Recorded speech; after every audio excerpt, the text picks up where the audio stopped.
if you're now looking for a loan, you're going to realize that the banks or the alternative lenders are going to check a lot of things like our credit score, whether we're going to borrow and run away, stuff like that. For high net worth individuals, it's an entirely different thing for them. They often borrow against their assets.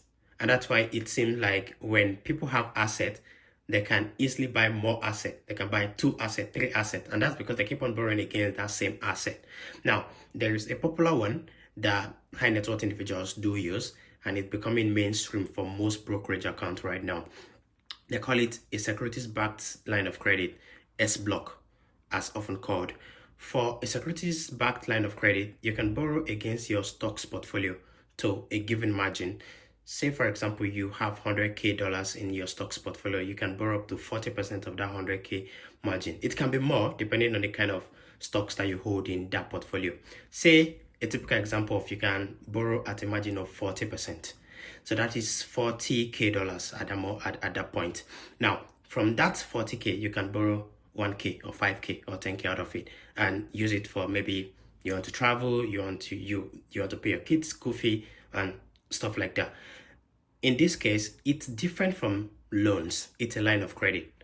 And for loans, you're given a block sum of money, like that 40K, where you're going to pay interest on that 40K. But for a line of credit, as this SBLOC, what happens is you can borrow a part of that 40K and you're paying interest on that part that you borrowed, right? So that's one of the easiest way to borrow money. It's very easy to handle than borrowing from the banks at a very high interest rate. For a securities-backed line of credit, the interest rate is terribly small because you're already borrowing against your stocks portfolio, and the banks like it. It's one of the best things.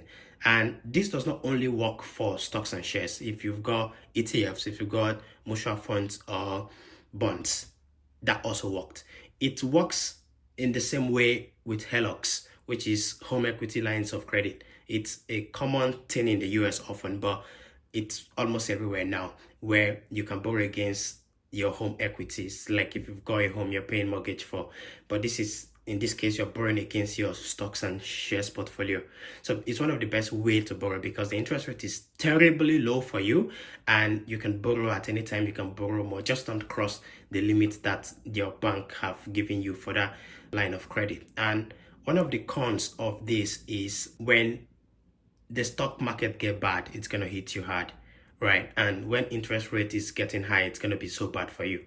So those are the things to consider. But if you want a flexible way to borrow, that's one of the ways to go. And most brokerage accounts now are partnering with banks to let you borrow money with your stocks and shares portfolio, right? So a good amount now. So a lot of brokers are looking at it. So those things that were available to high net worth individual are becoming available to regular people like me and you now, where you can leverage on that and borrow money against your stocks portfolio, because you don't want to sell a portfolio you've been growing for 5 or 10 years.